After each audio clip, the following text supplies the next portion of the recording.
I knew something was wrong the second I walked into the server room Monday morning and heard dead silence instead of the usual hum of cooling fans. That room had been my domain for 8 years, the place where I kept the financial heartbeat of Gulf Coast construction materials running smooth as a well-tuned engine. Without those servers, 12,000 construction workers across Texas, Louisiana, Arkansas, and Oklahoma don't get their paychecks. And when construction workers don't get paid, they don't just complain. They shut everything down. I'm Bud Hoffman, 54 years old, and I've been running payroll systems here since this company was half its size. Before that, I spent 20 years in the Navy as a chief petty officer, keeping the USS Enterprise's reactor systems running. Same principle applies: when critical infrastructure fails, people get hurt. The difference is, now instead of sailors, I'm protecting the livelihoods of crane operators, welders, and concrete crews who build half the oil platforms and refineries along the Gulf Coast. Let me tell you something about construction payroll. It's not like calculating wages for office workers sitting in air-conditioned cubicles pushing papers around. These guys work in 100-degree heat on offshore rigs, handle hazardous materials that could kill you if you breathe wrong, climb 200-foot towers where one mistake sends you to the morgue. They earn every penny through sweat, blood, and risk, and they deserve to get paid correctly and on time. The system I maintain isn't some sleek cloud-based solution that sales brochures promise will solve all your problems. It's a beast built on legacy SQL databases, custom scripts, and 8 years of modifications I've applied with the precision of a nuclear engineer working on reactor control systems. When OSHA changed their reporting requirements last year after that platform explosion in the Gulf, I rebuilt the entire compliance module in 3 days while drinking bourbon and listening to Waylon Jennings at 2 in the morning. When the prevailing wage rates shifted in Louisiana after Hurricane Ida, I updated 847 different job classifications without missing a single payroll cycle. You want to know how complex this gets? Try calculating overtime for a crew that starts work on an offshore platform in Texas waters on Monday, moves to a refinery job in Louisiana on Wednesday, then finishes the week at a pipeline project in Arkansas. Each state has different labor laws, different tax rates, different union rules. Then factor in equipment rental time, hazard pay for working near chemical storage, and federal prevailing wages for government contracts. Each calculation cascades into the next like reactor control rods. One mistake and the whole thing goes critical. But corporate doesn't see it that way. They see an aging system that needs modernizing, and they see me as the old guy standing in the way of progress.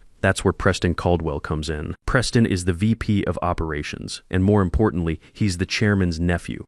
3 months ago, Gulf Coast got acquired by Caldwell Holdings, a construction empire that owns everything from cement plants to equipment rental companies spread across the South. Preston showed up with his MBA from some fancy school and his mandate to streamline operations and eliminate redundancies. Translation: fire expensive people and replace them with cheaper solutions. I dealt with Preston a few times before. He's the type who wears Italian suits to construction sites and stays in his air-conditioned Escalade while real workers bust their backs in the Louisiana humidity. Got his degree studying theoretical business cases but never spent a day on a rig. Never had to explain to a single mother why her paycheck bounced because some system crashed.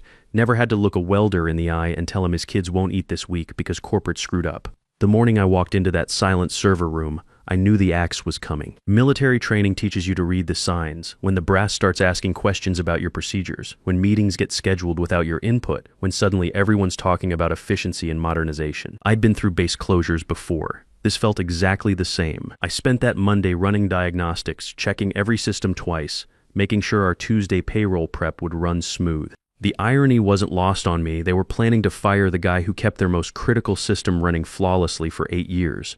But that's corporate logic for you. If it ain't broke, break it, then blame someone else when everything falls apart.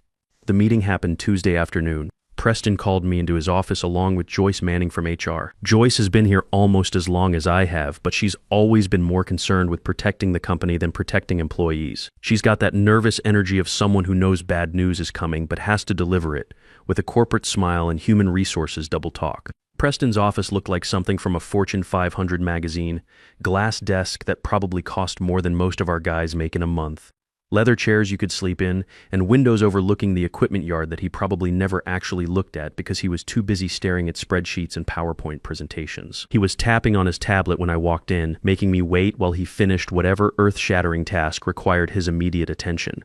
Old power play, make the other guy wait so he knows who's in charge. I sat down in the chair across from his desk, checking my watch out of habit. Old Navy training. Always know the time and your position. In this case, my position was about to become unemployed, and the time was exactly 2:15 p.m. on a Tuesday afternoon that would change everything. Bud, Preston said without looking up from his screen. We're restructuring the IT department, moving to a more agile, cost-effective model. Agile, cost-effective. Corporate buzzwords that translate to we're firing you and replacing you with someone cheaper. I'd heard it all before during the Navy downsizing in the 90s. Different words, same message. I kept my voice level professional. What's that mean for payroll operations? That's the exciting part. Preston finally looked at me with the kind of smile car salesmen practice in mirrors before they tell you about the extended warranty you don't need. I want you to meet my niece, Madison. Fresh MBA from Tulane, summa cum laude, and she's developed a revolutionary approach to payroll management that's going to save us thousands. Here's the thing about family businesses, blood trumps brains every single time. I'd seen it before in other companies, but I thought our operation was too critical for that kind of nonsense. When you're dealing with systems that keep 12,000 families fed and housed, you don't hand the keys to someone just because they share DNA with the boss. But I was wrong, dead wrong. Madison Caldwell walked in like she owned the place, which through family connections, she basically did. 25 years old, maybe 26, wearing a business suit that probably cost more than most welders make in a month, carrying an iPad like it contained the nuclear launch codes. She had that fresh out of business school confidence that comes from never having failed at anything important, never having to explain to a crying wife why the mortgage payment bounced because some system crashed at the worst possible moment. Mr. Hoffman, she said, extending a perfectly manicured hand that had never held anything heavier than a smartphone. I've been reviewing your processes over the past few weeks. Very thorough work, very detailed, but also very outdated. I think we can do much better with modern solutions. The way she said outdated made it sound like I was using stone tablets and counting on my fingers. Like 8 years of keeping this beast running without a single missed payroll was somehow primitive because it didn't involve the latest software trends. Better how? I asked, though I had a sinking feeling I already knew where this was heading. Madison set her iPad on Preston's glass desk and started swiping through screens with the confidence of someone who'd never watched a critical system crash and burn in real time. I've built a comprehensive payroll solution using advanced Excel modeling. It's cloud-based, completely intuitive, and it can handle all the calculations you're currently doing with those legacy SQL databases. I stared at her for a long moment, waiting for the punchline. When it didn't come, I realized she was serious. Excel?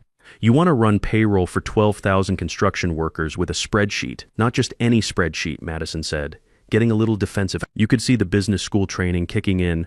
When challenged, double down with technical jargon. This has advanced pivot tables, conditional formatting, automated macros, dynamic lookup functions. It's essentially a database, but user-friendly and accessible to non-technical staff. User-friendly. That's what they always say when they want to replace something that actually works with something that looks prettier on a PowerPoint slide. I've been around long enough to know that user-friendly usually means it works great in a demonstration but falls apart when you try to use it for real work. It's like the difference between a parade ship and a combat vessel. One looks impressive. The other keeps you alive when things get rough. I looked at Preston, hoping to see some sign that he understood how insane this was. You're serious about this? It's innovation, Bud, Preston said, leaning back in his leather chair, like he was announcing the cure for cancer. Madison's model can reduce processing time by 60% and cut our IT overhead significantly. We're talking about real cost savings here. There it was. Cut IT overhead. What they meant was they could fire me and pay Madison a fraction of my salary to run their payroll on a laptop. I'd seen this exact movie before at other companies. Young MBA comes in with promises of efficiency and modernization. Experienced employee gets shown the door, and 6 months later they're begging the old guy to come back and fix the disaster. The only difference was the names and faces. Payroll runs Friday, I said, keeping my voice steady. Today's Tuesday. You planning to switch systems by then? Actually, yes. Madison jumped in. I've been preparing for this transition for weeks. My model is ready for implementation. I started explaining the complexity, hoping maybe one of them would understand what they were dealing with. Prevailing wage calculations for federal contracts, where rates change by county, job classification, and project type. Union differentials that vary based on what kind of work you're doing, how many consecutive days a crew has worked, and whether it's regular time, overtime, or double time. Multi-state tax withholdings where a crew can start the week in Texas territorial waters, move to a refinery job in Louisiana, then finish at a pipeline project in Arkansas. Each state has different labor laws, different tax rates, different union agreements. Then factor in equipment rental time that has to be cross-referenced with GPS tracking data. hazard pay for working near chemical storage or at heights above 30 feet, and federal prevailing wages for government contracts that change based on which agency is funding the project. Madison was nodding along like she was following every word, but I could see her eyes starting to glaze over. She thought she understood because she'd read about payroll management in some textbook or case study, but reading about something and doing it are two completely different animals. It's like the difference between studying naval engineering in a classroom and actually keeping a nuclear reactor running in the middle of a typhoon. I've accounted for all that complexity, she interrupted when I paused to take a breath. My model includes comprehensive lookup tables for all state and federal regulations, automated tax calculation matrices, and built-in error checking protocols. Lookup tables. Comprehensive. The prevailing wage database for Louisiana alone has over 600 different job classifications with different rates depending on which parish you're working in, what type of project it is, and whether it falls under federal, state, or local jurisdiction. The union contracts have overtime rules that would make a tax attorney's head spin. Some guys get time and a half after 8 hours, double time after 12, but only if they're working on certain types of projects. Others get different rates based on the number of consecutive days worked. Then you've got hazard pay that kicks in when working within 500 feet of chemical storage, but the rate changes based on what chemicals and how close you are to them. Madison, I said, trying to keep the condescension out of my voice, have you ever calculated prevailing wages for an offshore platform construction project?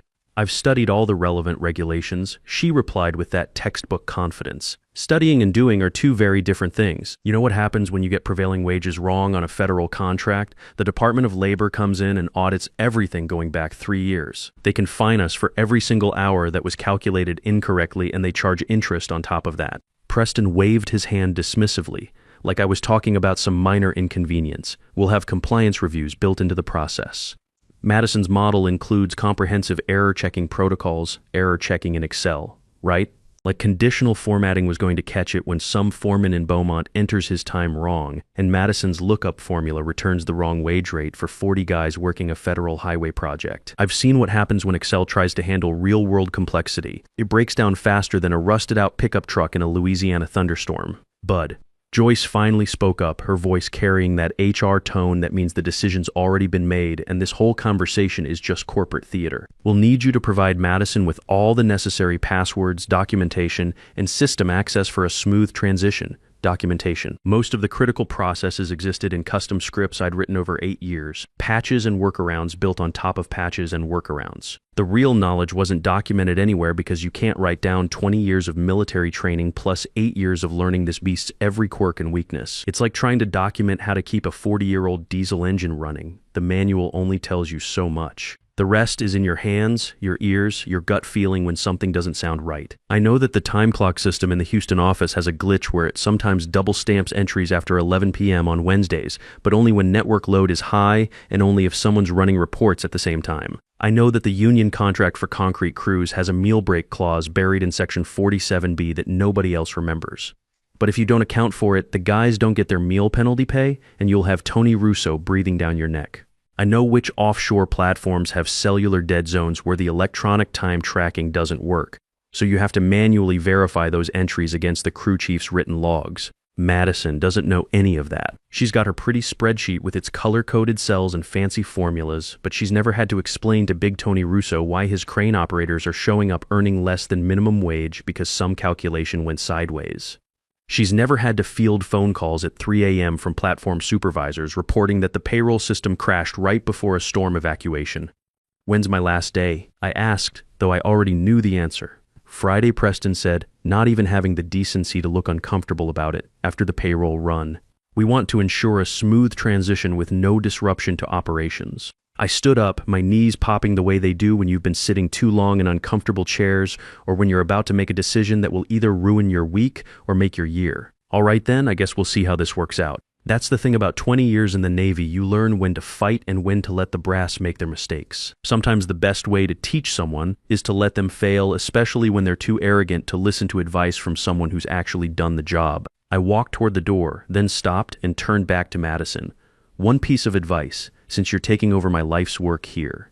When the system crashes, and it will crash, don't panic. Don't try to fix it by running the calculations multiple times. Each time you reprocess, you create duplicate entries in the database. Fix the underlying problem first, then do a clean rerun. And remember that 12,000 families are counting on those paychecks to pay rent, buy groceries, and keep the lights on. That might help you prioritize when things go wrong. The look on her face told me she still didn't get it. She thought this was just numbers on a computer screen, like some business school case study where you can restart if you make a mistake. She had no idea she was about to be responsible for people's lives, people's ability to feed their children and keep roofs over their heads. The next 3 days were like watching a slow-motion disaster unfold. I spent Wednesday and Thursday doing exactly what they asked, documenting everything I could think of, creating user guides, writing step-by-step procedures. But here's the thing about complex systems that have evolved organically over 8 years. You can't document institutional knowledge. You can't write down the gut feeling you get when a number looks wrong by just enough to matter. You can't explain in a manual why you always double-check the Arkansas entries, because their state database has been corrupted since 2019 and returns wrong county codes about 3% of the time. Madison shadowed me those 2 days, taking notes on her iPad and asking questions that showed she was completely out of her depth. Why do you manually verify the Louisiana wage classifications? She asked Wednesday morning as I ran through the pre-payroll verification procedures.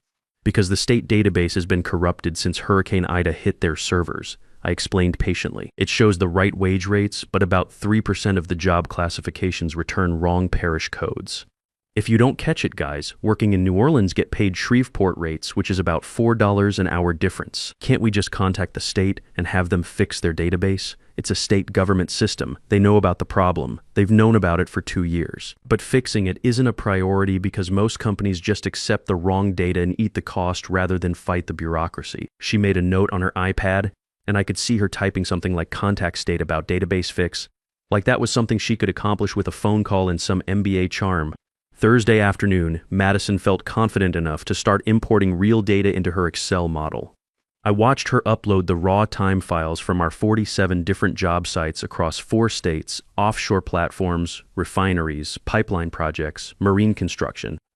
The spreadsheet immediately started slowing down, the spinning wheel appearing as Excel tried to process 12,000 employee records through her elaborate system of nested formulas and lookup tables. "It's just loading the data," she said, clicking the refresh button repeatedly while Excel churned through the calculations like a lawnmower trying to cut through concrete. But I could see exactly what was happening. Her lookup formulas were hitting circular references because she didn't understand how prevailing wage calculations cascade through the system. When you have federal, state, and local wage requirements that can all apply to the same job, you can't just use simple VLOOKUP functions. You need conditional logic that checks multiple criteria in a specific sequence, and if you get the order wrong, the whole thing collapses. "Madison," I said carefully, "you might want to test that on a smaller data set first. Maybe start with 1 job site instead of all 47. "It'll be fine," she replied, but I could hear the uncertainty creeping into her voice as Excel's memory usage spiked, and the program started freezing every few seconds. "It's just a processing issue. Modern computers can handle this kind of workload. Modern computers can handle the workload, sure. But Excel wasn't designed to be a mission-critical payroll system for a multi-state construction operation. It's like using a screwdriver as a hammer. It might work for a while, but when you really need it to perform, it's going to let you down hard." Friday morning came, and it was time for the official handoff. Madison showed up at 6 a.m. with her laptop, 2 energy drinks, and the kind of nervous energy you see in rookie sailors before their first real storm. I gathered my personal items from 8 years of making this place work: coffee mug from the USS Enterprise reunion, photo of my restored 67 Mustang, and a bottle of Maker's Mark bourbon I kept in my desk drawer for emergencies. Seemed appropriate to take it with me. Something told me they'd need it more than I would. "Remember, the bank cutoff for direct deposits is noon sharp," I reminded her as she set up at my workstation. "After that deadline, people don't get paid until Monday, and that's when you'll have 12,000 very unhappy construction workers and their families calling corporate." "Got it," Madison said, already focused on her screen where Excel was grinding through the payroll data like a blender trying to process concrete mix. The spreadsheet was showing loading errors in about half the cells, but she kept clicking refresh like that would magically fix the underlying problems. I started toward the door, then stopped one more time. "Madison, last piece of advice. When this goes wrong, and it will go wrong, don't try to fix it by running the calculations again and again. Each time you reprocess, you create duplicate entries in the system that'll take days to untangle. Fix the actual problem first, then do a clean rerun from scratch." She wasn't really listening anymore. She was staring at her screen where the spreadsheet was showing error in most of the wage calculation fields. frantically clicking between different tabs like she could somehow will the formulas to work correctly. I walked out to the parking lot, climbed into my pickup truck, rolled the windows down, and drove home listening to classic country on the radio. I should have been angry or worried about finding another job at 54, but mostly I felt like watching a disaster movie where you know exactly how it's going to end, but the characters haven't figured it out yet. My phone started buzzing around 10:30 a.m. Text message from Carlos Mendez, one of the payroll clerks who'd worked with me for 3 years. Bud, something's seriously wrong with Madison's spreadsheet. It says I worked negative hours last week and owes the company money. Then another text from Danny Walsh in the Houston office. Man, according to this payroll report, I make $847 an hour as a concrete finisher. I wish that was true, but my truck payment says otherwise by 11 a.m. My phone was lighting up like a control panel during a reactor emergency. Guys from all over our territory were seeing their pay stubs in the employee portal and nothing made any sense. Employee ID numbers were getting mixed up with social security numbers. Job classifications were completely scrambled, crane operators showing up as office clerks, welders listed as executives, concrete finishers somehow classified as marine biologists. The funniest one came from Tony Tank Russo, our union foreman. Bud, my pay stub says I worked 2,847 hours last week and my gross pay is $74,000. Either I discovered time travel or somebody screwed up bad. I could picture exactly what had happened during Madison's data import. She'd mixed up the column headers when she transferred information from our SQL database into her Excel model. Employee ID numbers were being used as hours worked. Hours worked were being treated as wage rates, and social security numbers were somehow getting multiplied as overtime multipliers. Excel was trying to calculate wages using completely wrong data, but the real disaster was still coming. The weird numbers in the employee portal were just the opening act. The main event would happen at noon when the bank tried to process Madison's payroll file for electronic deposits. At 11:45 a.m., my phone rang. Joyce from HR, and her voice was tight with panic. Bud, she said, barely keeping it together, we need to talk. Madison's payroll file is showing some serious irregularities. According to her calculations, we owe the federal government $2.3 million in tax withholdings this week. But we only collected $18,000 from employee paychecks. I pulled into my driveway and sat in the truck, listening to Joyce explain how Madison's Excel model had managed to create what was essentially a financial black hole. The spreadsheet had somehow calculated that we needed to withhold more in taxes than our entire weekly payroll, while simultaneously trying to direct deposit negative amounts to about 3,000 employees. Also, Joyce continued, the bank is questioning why we're attempting to transfer $47,000 to one concrete mixer operator in Beaumont, while simultaneously deducting $23,000 from a crane operator's account for something called equipment rental recovery fees that don't exist in any of our contracts. Has anyone told Preston about this yet? He's been in meetings with the acquisition team all morning. Madison keeps saying she can fix it, but every time she tries to correct one error, 3 more pop up. Famous last words. I'd heard them before from every overconfident rookie who thought they could patch a sinking ship with duct tape and determination. By 2 p.m., Gulf Coast Construction wasn't a construction company anymore. It was a full-blown disaster zone. The bank had rejected Madison's payroll file so hard it probably left scorch marks on their servers. According to their automated response, we were attempting to transfer invalid amounts to invalid accounts using invalid data formats that violated about 12 different federal banking regulations. The employee portal had crashed completely under the weight of 12,000 workers trying to figure out why their pay stubs looked like they'd been calculated by a drunk mathematician having a nervous breakdown. Some guys were showing overtime rates of $847 an hour. Others had negative salaries and somehow owed the company money for the privilege of working there. But the real fireworks started when Tony Russo got involved. Tony's been representing construction workers for 20 years, built like a linebacker, talks like a drill sergeant, and has exactly zero patience for corporate nonsense. When his guys don't get paid correctly, Tony doesn't send politely worded emails or schedule meetings to discuss the situation. He brings out the big guns. By 3 p.m., Tony was standing on the back of his pickup truck outside our main office with a megaphone that could probably be heard in the next county. Gulf Coast Construction thinks they can play games with working people's paychecks. His voice boomed across the parking lot. If they can't figure out how to pay us correctly, maybe we need to stop working for them until they get their act together. The wildcat strike spread faster than gossip at a high school reunion. Houston sites shut down first, then Beaumont, then the offshore platforms in the Gulf of Mexico. By 4 p.m., every single Gulf Coast construction job site in 4 states had gone completely quiet. 12,000 workers sitting in their trucks, posting videos on social media, calling local news stations, and explaining to reporters how a major construction company couldn't figure out basic mathematics. Tuesday morning, I was sitting on my porch drinking coffee and reading news articles about our payroll crisis when my phone rang. Preston Caldwell, and his voice sounded like he'd been gargling broken glass for a week. "Bud," he said, "we need to talk immediately."